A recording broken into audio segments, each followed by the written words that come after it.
So welcome, everybody. I'm Christian Escoven, the the president of the Coronado Roundtable. I'm used to saying director because I used to be the director here at the library, but that was many years ago now. Oh, yes. You get in the habit and, you keep doing things.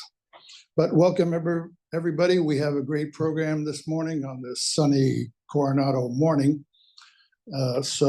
Just a few things. We'd like to thank Selena Valladolid there in the back. She's recording the program, which will be on the library's YouTube channel sometime next week. So do take a look to see if you can find that if you'd like to see it as it is being recorded today.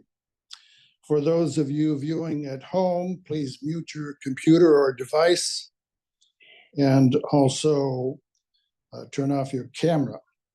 And those at home, again, you can use the chat box for the Q&A portion of the program that will come a little bit later.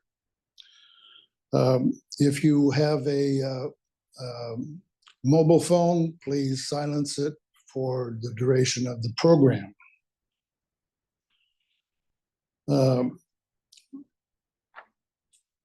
As you know, this will be a program on artificial intelligence and you, presented by a retired Navy captain and a fairly frequent speaker, George Galdorisi. And just a note before we have him be introduced, but the Coronado Public Library does have, for public use, a new AI lab. So that's available for all. You just have to reserve the facility to be able to do that. There are flyers available in the back of the room. There where Selena is seated. So an AI lab that has, among other programs, the Chat GPT. So you can do a lot here in the library if you don't have those applications and facilities at home. So we do have our own board member, retired Vice Admiral Charles Martolio, who will be doing the introduction of our speaker today. Charlie? Oh, excuse me, I'm getting ahead of myself. We need to do the Pledge of Allegiance. So please stand and join me in the pledge. I pledge allegiance to the flag of the United States of America and to the republic for which stands one nation under God, indivisible, with liberty and justice for all. You can give the mic to George after you finish. Okay. Rarely do I get upstaged by anybody except by the Pledge of Allegiance. Good morning, everybody. Our speaker this morning, as Christian mentioned, is George Galdorisi, a Coronado resident, uniquely qualified to speak on artificial intelligence. He's a career naval aviator with commands at North Island and here at San Diego Naval Station. He's the Director of Strategic Assessments and Technical Futures at the Naval Information Warfare Command. And he recently co-wrote a book, AI at War and Algorithms of Armageddon. He's a 1970 graduate of the United States Naval Academy, holds master's degrees from the Naval Postgraduate School and the University of San Diego. George's wife, Becky, joins us today as well, equally well known and respected in the community as she taught in the Coronado school system for many years. It's a pleasure to introduce a fellow security professional, a writer, and a leading Coronado resident who really doesn't need an introduction to this audience, George Galdorisi.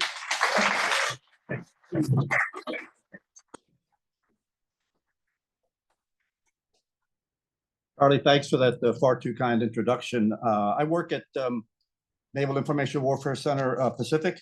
Most of you have been around the Navy for a long time, probably still remember it as NOSC, Naval Ocean Systems Center. But up there, our commanding officer usually gives the overview brief to visitors and how many PhDs we have and that kind of stuff. And then I give the technical vision brief. And when he introduces me, he says, now you're going to hear from a knuckle-dragging naval aviator on a closely monitored work release program. So this is a big step up, Charlie, so thank you. So I want to thank the library staff and particularly Selena. It's just so easy to come here and talk because everything works wonderfully. Want to thank Christian and Charlie and the board for inviting me to speak. And I especially want to thank my wife, Becky, who, living with a writer is not easy, but she makes it easy. And in my defense, I don't rearrange the condiments in her spice rack, and so she lets me write. So it's kind of a good thing. So I'm mindful that not too long ago you had a briefing from then Captain, now Admiral Amy Bowership, a former Navy helicopter pilot like myself, and she had one slide, and people raved about that briefing. I have more than one slide, so please put up with me because I've been taught by Becky that people are visual learners. So here we go. Some people think AI was, invented last Thursday morning or something, but it goes back further, and that's part of what I want to explain to you, that this has been a long-running, centuries-old quest. So this is what you can't hear from a military guy unless there's an outline, right? So we'll just talk about these 5 things. I'm mindful that I'm on the clock and want to let everyone have a break and then take your questions, of course. Anyone recognize this guy? Simon Sinek. And why is he's the #3 guy on the TED Talk circuit last year because of this book, which I think many of you are familiar with. So it's why. Why are we here? Why are we talking about this? So it's customary to say bottom line up front. And again, I use a lot of quotes because anyone from the great state of New York besides me? Okay, one of our most famous senators, Daniel Moynihan, used to famously say, you're entitled to your opinions, but not your facts. So a lot of people who talk about AI, it's their opinion. So I'm pulling in quotes just so you know it's not just stuff I'm making up. So the rest of the bottom line, and you'll see at the bottom of the last paragraph there, important. Now, what's the old saying? If everything's important, nothing's important. So how do we know AI is important? Who is one of the biggest influencers in the world? Oprah. And Oprah thinks it's important. Why? Last fall, she had a special on ABC, hour-long special, talking about AI and how it impacts our lives. And she brought in a lot of experts, some of who I'll talk about during this presentation. So I want to take this back in the journey to get to AI as we know it today. When you enter the Vatican, you're greeted by 16 of the most magnificent frescoes you'd ever want to see. Some of you have probably seen it in visits there, by Raphael. And he's eclipsed in fame only by his contemporary Michelangelo, of course, did the top of the Sistine Chapel. This scene is called, the most famous fresco is the School of Athens. And it's an imaginary scene in Athens with all of the philosophers you've heard about, Seneca, Laertes, et cetera, et cetera. And in the middle, you see red-robed Plato and his contemporary Aristotle, and they're in earnest conversation. And as you look closely, you'll see Plato pointing up to the region of the mind, and Aristotle pointing down to the ground, the reason of real things. So what does this have to do with anything? This fresco is something that has influenced people involved in computers and AI for centuries. And if you look at it more closely and interpret it, Plato is talking about rationalism, things that are rational, things in the mind, and Aristotle is pointing towards the ground, things that you could see, things that you could touch, things that you could interpret. And these two differences have influenced people in this field for literally for centuries. So who else has talked about this? John Locke, French philosopher of the 17th century, he weighed in on this and he said, oh, and sorry, so Plato, rationalism, Aristotle, empiricism, and you know what both of those words mean. So John Locke, French philosopher, said, yeah, it's really mostly about empiricism. It's things you can see and touch, and that's how you learn. You'll see something that's beautiful, and you'll say, oh, that's art, that's beautiful. Well, the rationalists had an argument. Gottfried Leibniz, a German philosopher, said, no, it's all what's known. It comes from the mind. The things you sense and touch in the world, it all starts in the mind. And this argument among philosophers primarily went on literally for centuries. Charles Babbage was a scientist and inventor and celebrity, and he thought he had machines that were programmed by punch cards that went into looms, and he thought he could take it one step further and say, "Oh, let's make a machine that can think." And he never really built the machine. The machine was finally built in 1991. People who took his drawings and they actually built the machine. And again, his idea was the machine could think. Well, enter Ada Lovelace. She was the only child of Lord and Lady Byron. She was a mathematical genius. So in 1815, she decided to take Babbage's computer, his ideas, and rather than have the machine think and do things, she wrote things that the machine could then use. And she was essentially the world's first computer programmer. So again, Babbage was more like Plato. The mind's going to do everything, the mind meaning the machine. And Ada Lovelace was the computer programmer, as we would call her today, that told the machine what to do. Okay, anyone recognize this guy? Alan Turing. Alan Turing was born 2 years before World War I, British mathematician.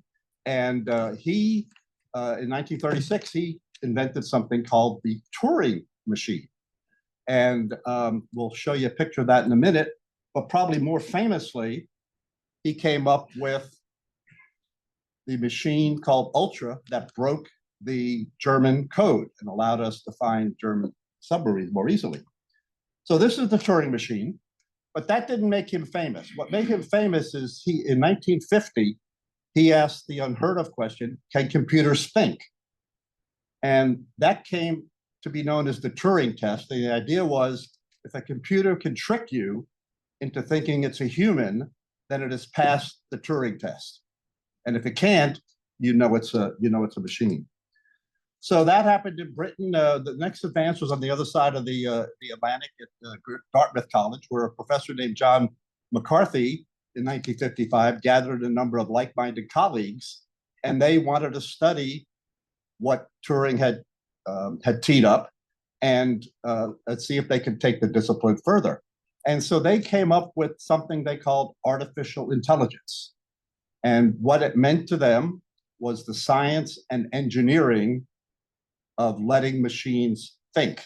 And that was a huge breakthrough. But what it also did is it threw down the gauntlet. So people said, if Dartmouth could do this, we can do this. And that led in 1966 to the world's first robot, Unimate at General Motors, and it started a revolution, which you all know about now, of robotic machines on assembly lines, et cetera, et cetera. Fast forward a couple of years, Eric Weizenbaum of MIT invented ELIZA, named after George Bernard Shaw's character, Eliza Doolittle, and it was an early chatbot. And the reason he invented it was to show that, you know, this machine talking to us is really basic and not that interesting. But it had unintended consequences. People started to identify with his machine, which he called ELIZA, and even to the point where his secretary tried it out and asked him for privacy because she was having an intimate conversation with the machine.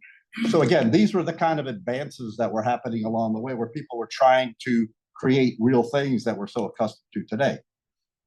The first human-like robot, Shaky, was invented the same year. It was part of a DARPA project, and it was the first robot-like, person-like robot that could do things, again, which we're so familiar with now in medicine and whatnot, where robots deliver things, et cetera, et cetera.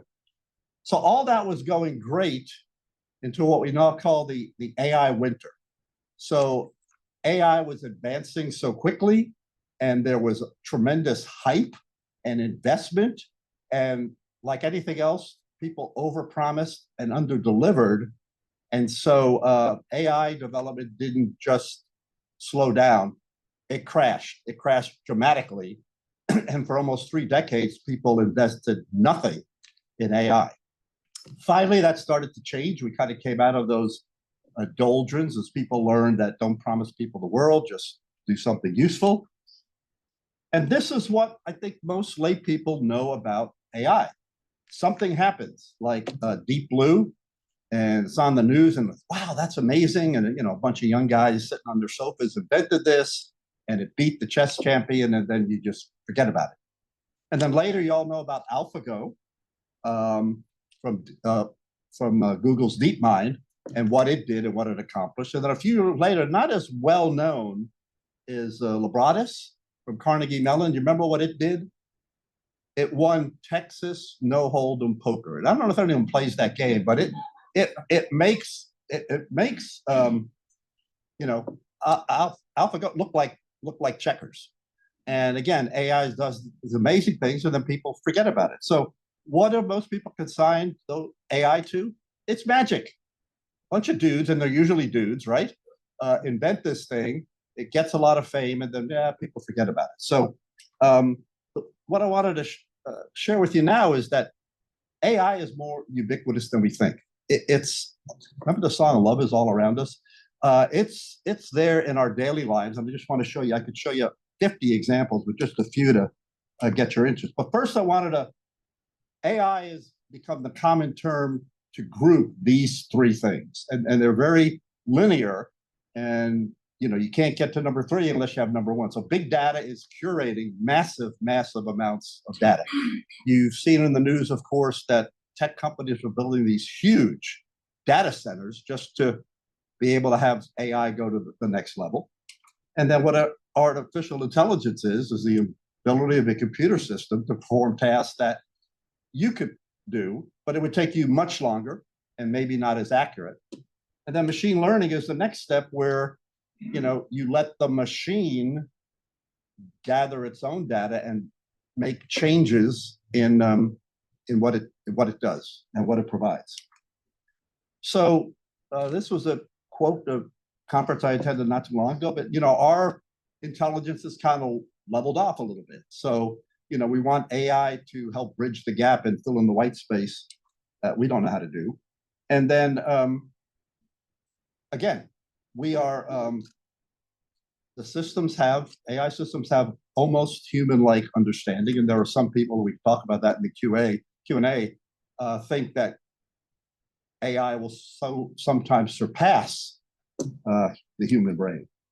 So here's some examples of what's happening today. I'm sure you all like getting your packages the next day from Amazon, that you order them, and they are, remember, now no one here is old enough, I know, to remember the 1936 Charlie Chaplin movie, Modern Times. And what's Charlie doing? He's a cog in the machine, okay? And that's, to Amazon, that's how they get you your package. They are so keen on saving minutes and even seconds and automating things. Well, what they're doing now is they're finding ways to automate humans. The last person in the line at Amazon, when a package comes down, is called the packer. And there's about 20 bins, some with sunscreen, some with toothpaste. And when the thing comes up, the person puts that in the bin, in the right bin. Well, if it's not the right bin, what happens? The red light goes on, and then he or she has to reach in and change it. Well, now in Staten Island, they're beta testing a system where the human no longer has to think. The package comes down, it's got a barcode. He or she puts it on their vest, and the correct bin lights up.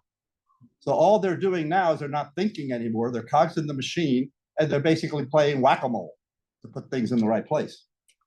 Okay, meet Charlie Sproul. Charlie Sproul is the phone line guy for the big insurance giant MetLife. And when someone calls, and if you've dealt with insurance, not many people are calling and said, "I really love my insurance. It's great." He's got to deal with some disgruntled customers. So, he's kind of on guard. But what AI is doing is it's listening to him. And if he's speaking too fast, a little speedometer shows up in the bottom right of his screen. If he's sounding sleepy, a cup of coffee appears. And if he's not showing enough empathy, then a little heart appears there, and more icons. So the point is, AI is monitoring this employee's actions and telling him to do better. Okay, I guess everyone here has rented a car, and maybe not everything goes well. Maybe you have a fender bender or something, and return the car and go. Well, now what Hertz is beta testing is a system where when you check out with the car, there are thousands of cameras that take pictures of the car. When you bring it back, guess what? Same cameras. And then when you get your little bill at the end by the guy or gal standing in the garage, it charges you appropriately for the dings that it has to fix. And of course, AI does all the calculations for how much money you owe them. And right now, about 8% of the people who return cars to Hertz are getting an extra bill. Uber and Lyft and other ride-sharing things, you never, from the day you're hired, you never interact with a human being. And Uber monitors everything: acceleration, how many rides you pick up, how many you decline, et cetera, et cetera. And it even gives you a little coaching. It says you're in the top 10% of associates. And then it says you have got a score of 2010 out of 2047 of smooth acceleration. Congratulations. So, your boss is an algorithm, and you never speak with a human over years and years. Okay, McDonald's. Who's driven by a McDonald's and seen this long queue of cars? And what people do when they see that is they balk. They say, I don't want to wait. So McDonald's is keen to keep the line moving. So now what they do is, and again, beta testing, not at every McDonald's, as you come through, they take a picture of your license plate, and then they record what you ordered. The next time you come through, guess what? Instead of this big board with all these choices where you're going, yeah, I don't know. You ordered a Big Mac, there's a picture of a Big Mac. But not only the Big Mac, the big deal meal with the Big Mac and the soda and the fries, which of course costs more. So the queue keeps moving, and they keep making money. So again, they won't be the only ones doing this. I showed the quote earlier where human intelligence is leveling off, and people recognize that. And now they've come up with a system where it's kind of like a reverse EEG, where they put probes in your head, and it's called a transcranial stimulation. And what it's designed to do is energize your frontal cortex to make your brain better, and that you can keep up with machines. Anyone want to volunteer for that? I don't think so. Anyone recognize this picture from a pretty famous movie? Tron, and what it's all about, and what neurologists are saying today does not try to bend the law of physics, is we can upload what's in our brain to a server.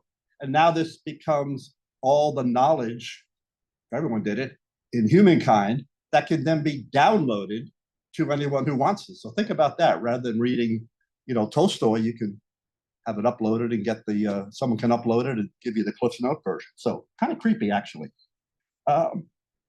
Again, this quote I think supports how much AI is now in our daily lives.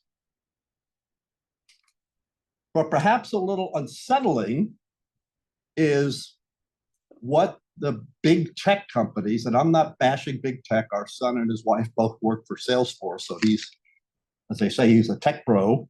But look at the last line there. We can make them dance to the music. We can make them do what we want them to do.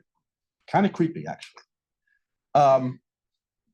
I think most of us have used some system, whether it's Waze or Siri or something, to help navigate. And these two philosophers, one from Harvard and one from Cal, say, you know, this is kind of creepy too. You're not thinking anymore. You're just taking the AI where the heck it wants to go. Again, something we use, but the point of this is something to be aware of. You know, is this something that is our crutch forever? We could never get anywhere unless we had that. Okay, you can't talk about AI unless you touch generative AI. And you know, I know there's people talk about AI and they talk about generative AI, and oh yeah, you can generate a picture of Santa Claus sitting on a zebra under the Eiffel Tower, or you can get your essay, college essay. And I know there are people here, Charlie does, and others taught it in the educational world, you know, generate the essay for you. I will tell you, there's a woman who is suing Northwestern University because her professor generated lesson plans with AI. And so she said, why am I paying $50,000 a year for something I could download? So again, generative AI is there. But increasingly, and I've talked to many, many people who use AI in their personal lives and writing and their work, and you know, you have to check it. It's not always clean. And sometimes you've heard the term it hallucinates, and you don't want to be putting it out there. But that said, companies are racing to have AI embedded in everything in their company. Again, not to talk too much about our son's company, Salesforce, but they are in a race with AI because they do not want to be last. They don't want to be laughed at by the Alphabets and the Microsofts and all of those companies. So they are investing billions of dollars just to be the leader in AI. Now, whether it helps their business or not, who knows? But they don't want to be, oh yeah, you're the caboose, your last place, Charlie. More recently, actually in last Friday online, and then in Sunday's New York Times, full, for those of us who still read paper newspapers, a full 2-page article about this Yale professor and who you know, is saying this was working really great until I realized that it made me stop thinking. I literally stopped thinking because I was now depending on AI, because I'm busy and I'm a mom and you know all these other things. And she said, this is awful and it's creepy. Okay, so that brings me to like, should we be afraid of AI? Is this something bad? Because people are really divided. You know, people say it's bad and people say it's good. Very recently, New York Times, David Brooks, of all the people from all these different countries, we're the most nervous. We're the ones who are going like, whoa, Bubba, is this really a good thing? Do we need to put up guardrails? Do we need to have legislation, et cetera, et cetera? Hard to believe this movie was over a half century ago. I mean, what a prescient movie. And remember, Hal wasn't Terminator. Hal was a good robot who got ticked off. And that's what he did. So whether it was 2001: A Space Odyssey, the movie Her, anyone see that? Joaquin Phoenix basically fell in love with the voice on his smartphone. Of course, the voice was Scarlett Johansson, who very, very nice person. But you could see what happened. Anyone see this movie, Ex Machina? It is about the CEO of a high-tech company. One of his employees wins a contest, and he gets to come to the CEO's mansion. And the reason he's there is to give the Turing test to a robot to see if it's really a robot or really a very attractive human woman who's played by Alexa Vosander. And I won't spoil it for you, but I will tell you that 20 years ago, before I was working at Nywick Pacific, where we have big interest in AI and machine learning and big data, I would have said, that's ridiculous. That's a dopey premise. And now I'm going, that could happen. that could happen that you're not really sure if this is a human or a robot. Okay, so it's not just movies, it's other popular media like magazines and newspapers. And look at how old these quotes are. So this is something that people started worrying about, last Sunday. These are things, and again, there's a little military context there, but these are things people have been worried about for quite a while. Again, another quote in the New York Times about the AI and weapons together, and they are operating without human intervention. And we could talk more about that, of course, in the Q&A. Say, well, okay, that's that sort of liberal intelligentsia, and they're worried about everything, and the people who are the tech bros, they know better. Well, not really.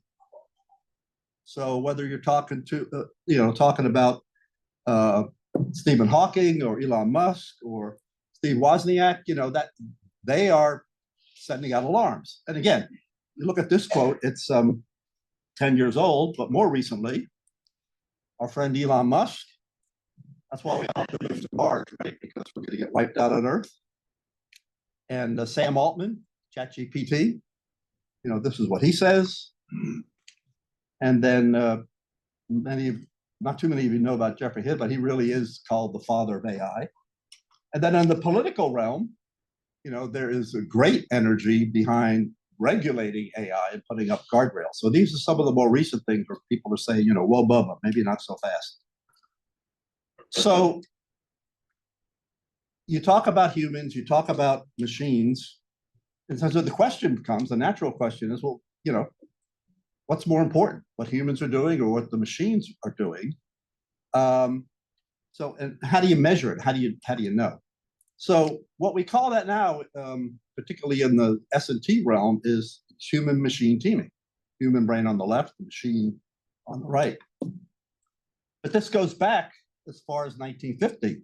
Linkletter had this book about man-machine teaming. The example he used was a fig tree and a certain insect. And he said the fig tree can't live without this insect pollinating it. And the insect can't live because it can't eat anything else than what this fig tree produces. And again, a biological example, but it kind of embodies man-machine teaming. So Paul Scurry, who wrote the book Army of None, former Green Beret, now a think tank person, puts it this way. He said, you've got to marry the two together, and that's how you get the big bonus. So the best way and again, this talk isn't about military applications. That's a whole nother talk at another time. But the way I like to explain this is, if you think about maybe the three most famous photos that came out of World War II, west to east, Joel Rosenberg's photo of the raising of the flag at Iwo Jima, Alfred Eisenstadt's photo of the kissing sailor and nurse in Times Square, and then this one by Signal Company First Lieutenant John Moore. This is President Eisenhower speaking with the 101st Airborne on June 5th, 1944. Why? Because the British General Lee Mallory predicted that the 101st would suffer 80% casualties when they jumped into the lines behind Normandy. So here's the general talking to these men who are going to put their lives at great risk. So we're used to that photo. People who are all in for AI, this is their view of the world. Eisenhower's talking about to the robots. And then we don't lose any soldiers, sailors, airmen, marine. They go and fight the war, and it's bloodless for our side. People who are worried about AI, this is their vision of the future. The general is the robot telling soldiers what they're going to do when they go into this mission. So it's like Goldilocks, right? It's what's the best answer? It's this. And it's robots and soldiers. And notice how artfully this is done. I didn't do this. I couldn't do this picture. But each soldier has his battle buddy, the robot, and they work together. And again, that's the essence of man-machine teaming. If you want to read about this in fiction, you couldn't be associated with the Navy 10 years ago when the book Ghost Fleet came out. Many of you probably read it. The next book by Singer and Cole Burn-In. It's a story about an FBI agent, Laura Keegan, who is assigned a robot to help her in the field to catch criminals, et cetera, TAMS. But TAMS isn't ready. She has to train TAMS. She has to burn in the actions that TAMS going to take. And that's, again, in fiction, mirroring real life, this is what man-machine teaming is all about. Okay. AI really, I guess if I have a point, AI is in our daily lives. It'll continue to be in our daily lives, probably even more so. Be thinking about it. Again, they're already there. And whether you like it or not, McDonald's is going to take a picture of your car, your license plate when you go through, and they're going to offer you something on the big screen that they think you'll like so you don't hold up the line. What's that old saying?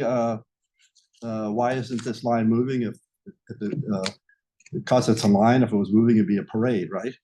So,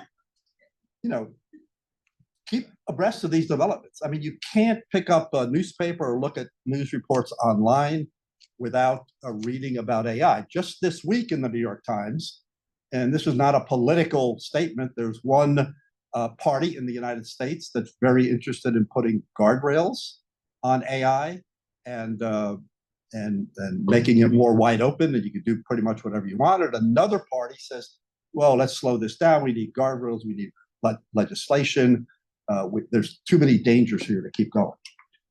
So again, there's going to be a lot of hype about these AIs that'll do everything for everybody. I would take that with a grain of salt.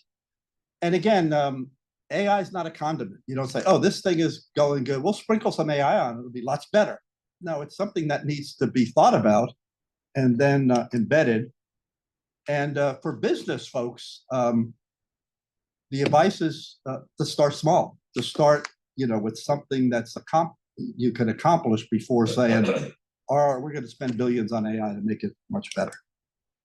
And then again, when you're using AI, really think about being the alpha dog and not having AI tell you how to live your life, not to over dramatize it. Anyone recognize this picture? Nautilus, 1954. Now, this was 9 years after we dropped 2 nuclear bombs on Hiroshima and Nagasaki. And when the US Navy said, oh, we're going to put a nuclear reactor on a submarine and send that out to sea, I mean, people said, we're going to boil the ocean. I mean, there was a great hue and cry before the Navy was able to convince the public and Congress that this was okay. And it was not an easy task. Same thing with AI. We need to be able to, it's like doctors say, first do no harm with AI. And I'm not sure we've convinced everybody of that, but that's the goal, is to do that. And again, in popular fiction, you think about this, so many people think of AI as a black box, and we don't know what's in there, but we're going to trust it. And she says, not really. You want to look inside and see what its brain's doing. Okay, you know how on PBS, sometimes when you watch a show, they say, and if you like this, read more about it. Okay, so here's the read more about it part. So this book, anyone read Walter Isaacson's stuff? I would read about how he built his grocery list. I mean, he is so good. And he wrote this book, The Innovators, about the whole computer industry going way, way back. Anyone recognize the two men in the middle you recognize? How about the woman at the upper left? Ada Lovelace. And how about bottom right? Alan Turing. So, this is a wonderful book if you're interested in that. Paul Scari, who again I mentioned earlier, he looks at AI and the question is, who's going to win the AI race? And he says there's 4 ingredients that you have to get them all right if you want to be the winner. It's data. We kind of talked about big data. Computer power, people building bigger and bigger data centers. Talent. Do you have the right people? And you've probably read companies are giving incredible bonuses, bigger than most people's lifetime savings, for people to build algorithms. And then institutions, the institutions in that nation. So fascinating read about, how do you win? you can't swing a dead cat if someone's given a briefing and mentioned their books. And most people at this point, they go, buy my book. Well, you don't have to. It's in the library, okay? And Charlie's classmate, Sam Tangredi, and I did this book.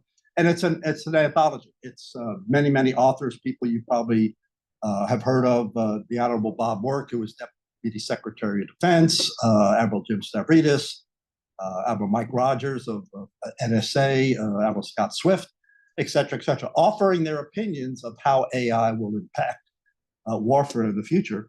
And then Sam and I did another book, just us on AI, again, in the library, if you care to look at it, and talking about really the intricate and the ethical details of AI used in warfare.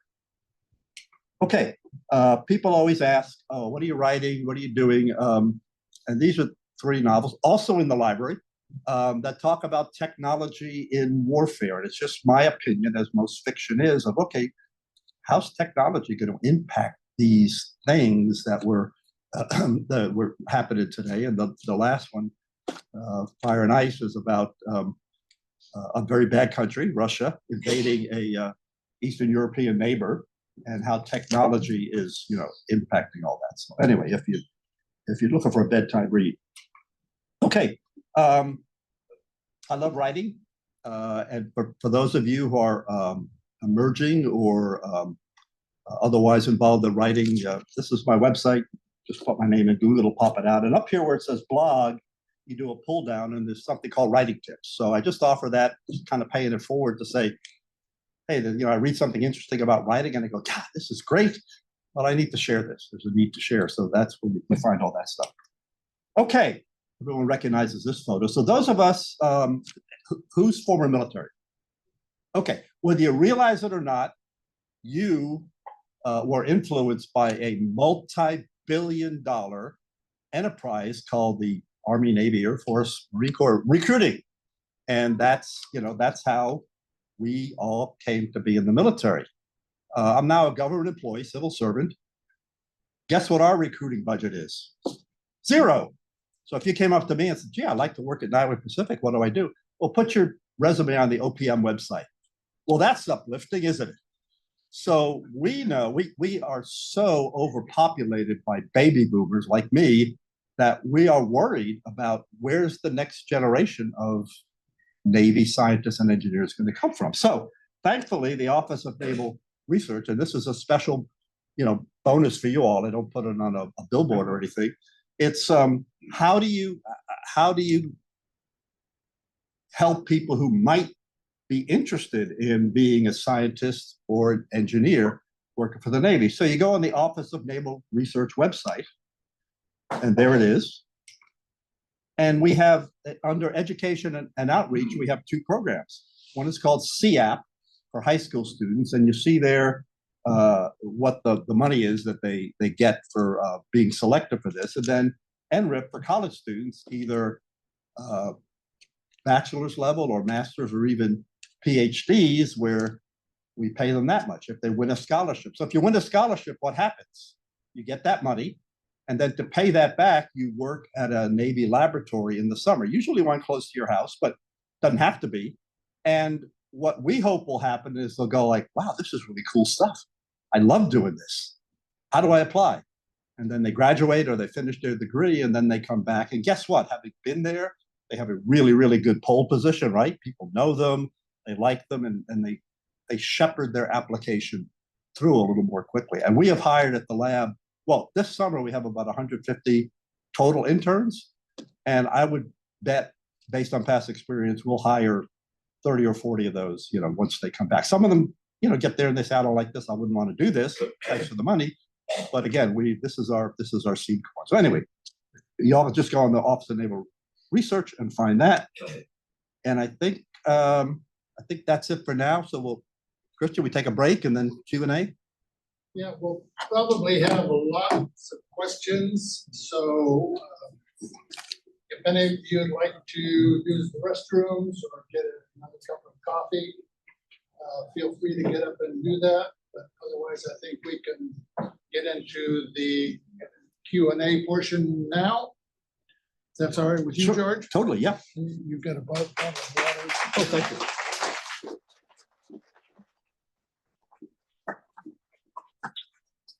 Hey, who's first? Yes, sir. We'll need to pass around the mic before you. Oh, okay. Begin any Sorry. questions. So we have an extra mic here. All right, what, that was wired. You can take that. Mike, Mike's got it, okay. getting a mic. Okay, the first question was up here somewhere. Oh, okay. Mr. Bill. Lucia, this is an honor. So a worst case scenario, kind of 1930s, whatever, wants to stop an AI, an evil person's AI coming into every one of our laptops and computers and saying, we know who you are, all your relatives, your addresses, and we want you to vote for the Nazi party, and we're going to be in charge and forget about democracy. How real is that? Well, that's a great question. It's not only real, it's happening time and time again. And with hackers who do that for nefarious reasons. So let me give you an example. Remember several years ago when someone hacked into power companies and shut down power on the East Coast? I talked to some of our scientists and engineers about that. But basically, they said, without being mean, they said they bought the bargain version of cyber protection. But if they bought, and they weren't naming a product, if they bought the one up here, they would have been, better protected. And I think you all know that you can buy various versions of Norton or something else for your computer. So I think going back to Paul Scari's point, to really be able to do this, you probably need a lot of data. You probably need a lot of computing power. So someone, I think, would have to be, not that it's going to stop, but really ticked off at the world to take this on at some degree of expense. So I think we just have to live with it for now and protect ourselves, protect our laptops and whatnot. And then there's always the fear like, oh, if you told AI to make paper clips and not stop, the world would be inundated with paper clips. Well, yeah, I don't know. That's kind of a fanciful scenario. I just think people are better than that. And again, there's ways to fight back too. So, but it's a great question. Thank you for that. Next question from our former chief. Good morning. Someone once said, the one answer AI will never give is, I don't know. Evidently, there have been some issues where AI has just come up with fictitious information. How do we address that? Do we algorithms that or is it up to personal verification, or how do we address it? Yeah, no, door number 2, personal. So the woman, Megan O'Rourke, who wrote that article, again, became enamored with AI and had to do more and more things. So she wanted to write an essay on the French philosopher Montaigne. And it gave her 3 quotes, one of which was true and 2 of which were completely made up. So again, it goes back to, and I've used ChatGPT, like writing articles for professional magazines, just to get started, because I'm the guy who stares at the computer like, oh, I got to write, I got to, so at least kicks you in the fanny and gets you started. But it's like President Reagan used to say about nuclear weapons, right? Trust but verify. It gets you started, but you need to check it out. But that's why data, these companies are building bigger data centers to try to wash out all the false stuff and just have the correct quote, not 2 bogus ones.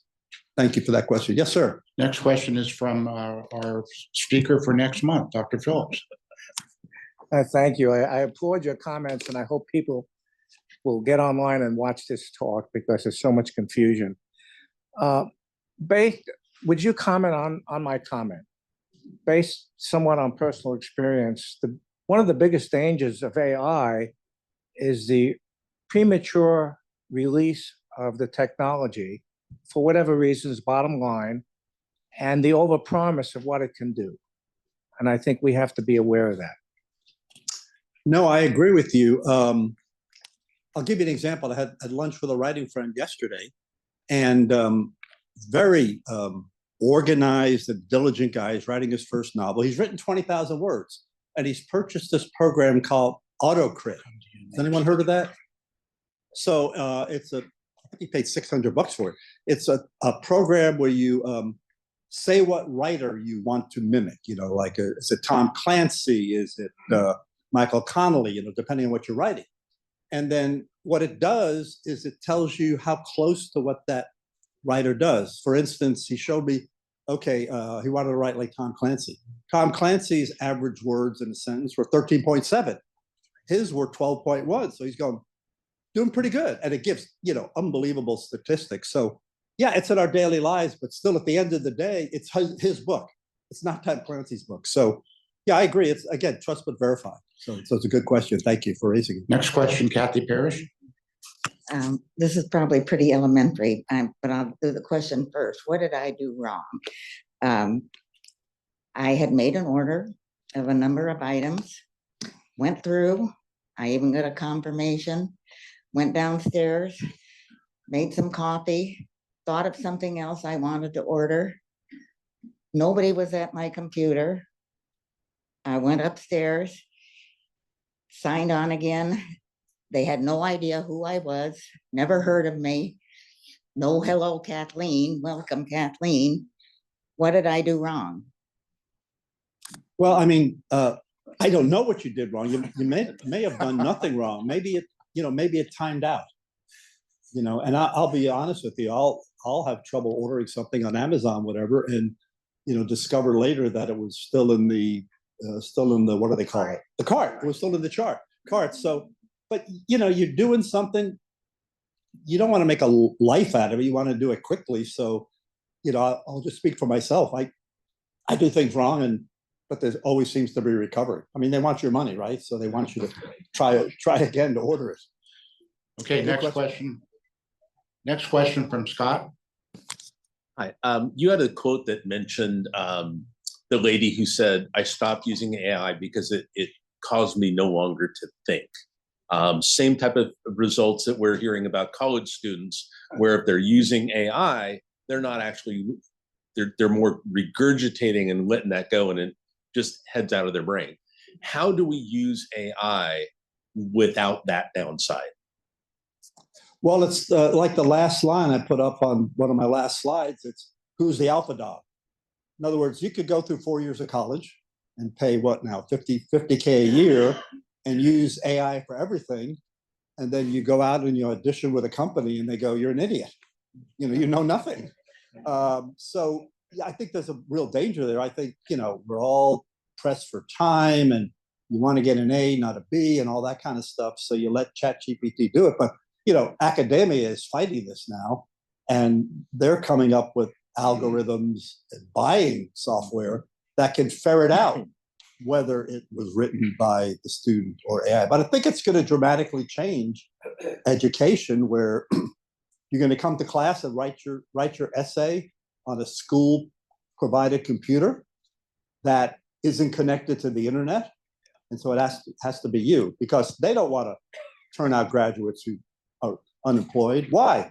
They won't be donors in the future, right? So they want you to get a good job. So yeah, it's a very contentious thing, but people are actively working it. And again, as I mentioned, that student who's suing Northeastern because the professor is churning out lessons plans with AI. So yeah, so I think it's going to be controversial for a long time, but your point's well taken. Next question is right here, and you'll be number 3. I'm going around from a great optimist.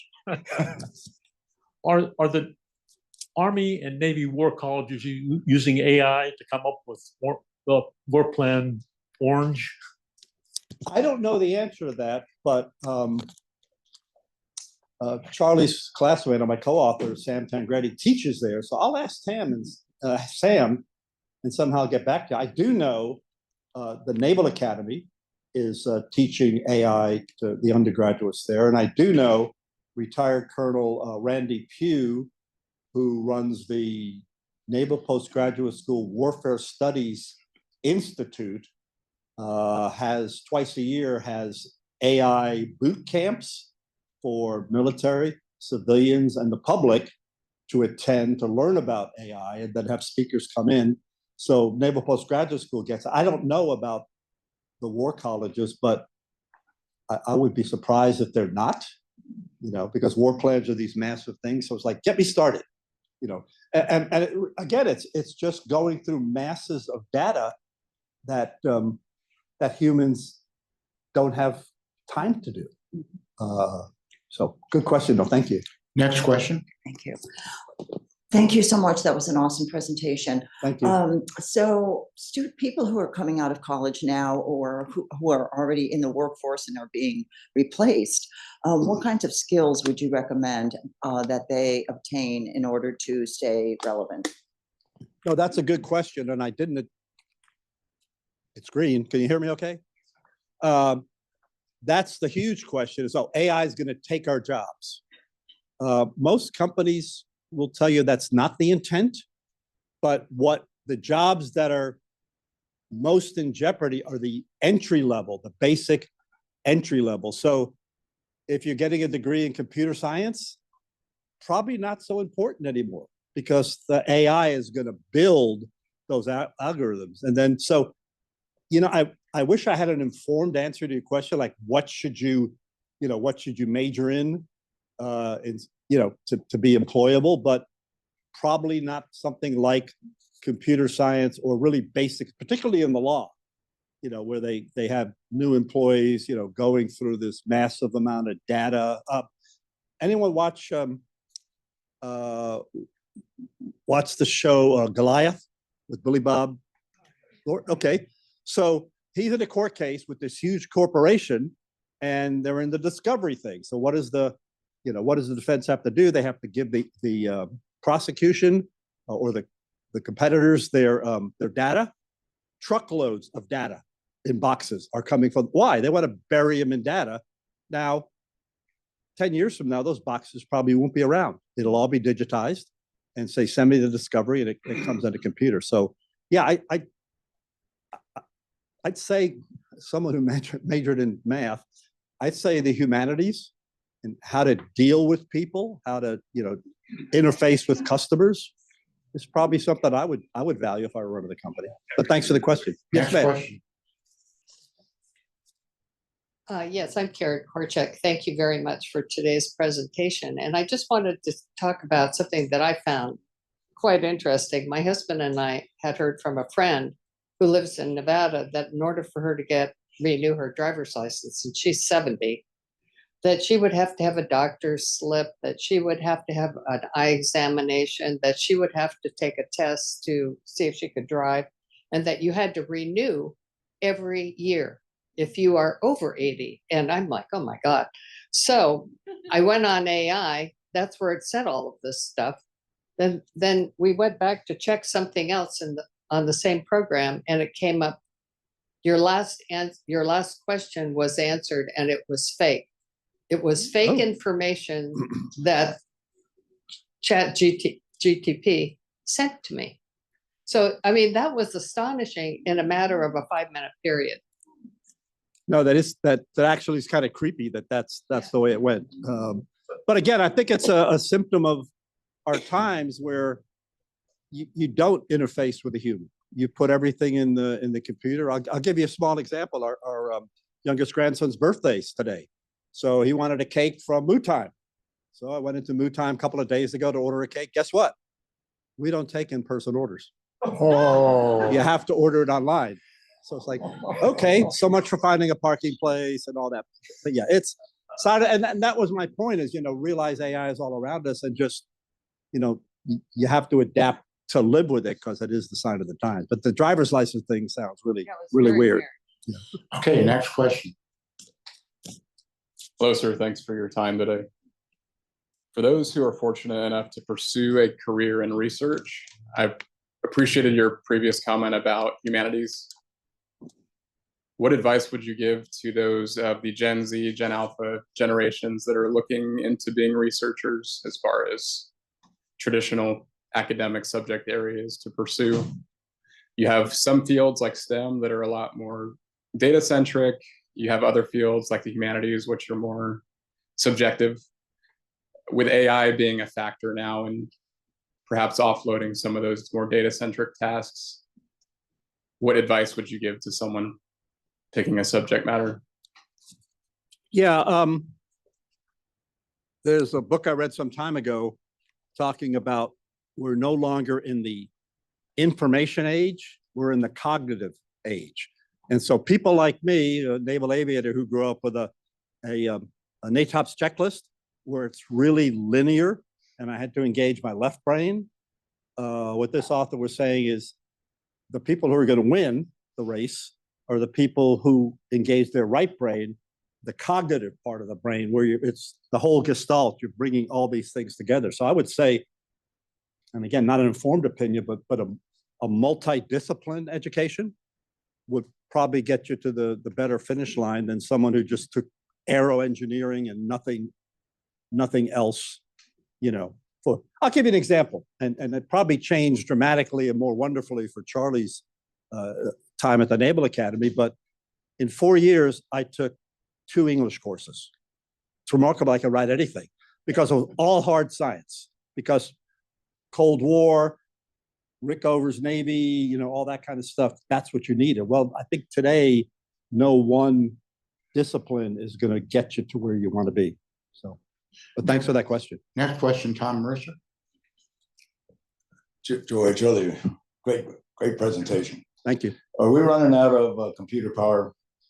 Could you talk buzzwords a little bit about quantum computing and the tie with AI? There's just a lot more heat and speed and power and data centers. No, and I don't want y'all to think I sit on my sofa all day and read the New York Times, but there's a lot of wisdom in there, and also the Wall Street Journal and others that you get online.